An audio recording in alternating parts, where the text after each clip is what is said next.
জেনে রাখো, তুমি দিনে 17 রাকাত নামাজ এবং রমজানের রোজা দিয়ে শুরু করো। রোজা রাখলে আল্লাহ তোমার তাকওয়া বৃদ্ধি করবে। সিয়াম পালন করো, তুমি রমজান মাসের রোজা ভাঙিও না। জেনে রাখো, তুমি যদি একটা রোজা ভাঙো, একটা রোজার কাফারা লাগাতার 2 মাস রোজা, লাগাতার, মধ্যখানে বিরতি দেওয়া যাবে না। লাগাতার 2 মাস রোজা থাকলে একটার বদলে কাফারা হবে। এরপরে যথেষ্ট নয় এই কাফারা, এই 2 মাস লাগাতার রোজা থাকার পরে আল্লাহর কাছে মাপ চাইতে হবে তুমি বিনা কারণে কেন রোজাটা ভাঙলে।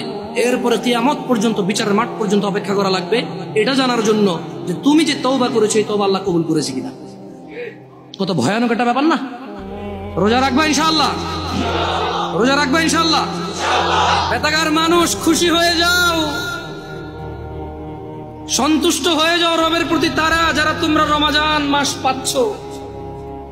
আল্লাহ আমাদের সবাইকে রমাদান পর্যন্ত পৌঁছে দিন।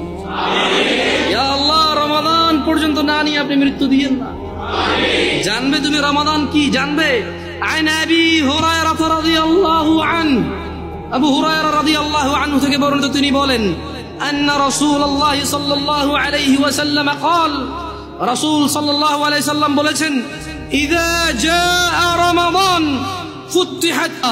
ও মানুষ শুনে নাও, আবু হুরায়রা বলছে, মুহাম্মদ সাল্লাল্লাহু আলাইহি ওয়াসাল্লাম বলেছে, ইযা জাআ রমাদান, যখন রমাদান মাস আসে, আল্লাহ আল্লাহ আল্লাহ আল্লাহ আল্লাহ, ফুতিহাত আবওয়াবুল জান্নাহ, আবওয়াবুল জান্নাহ, জান্নাতের দরজা খুলে দেওয়া হয়।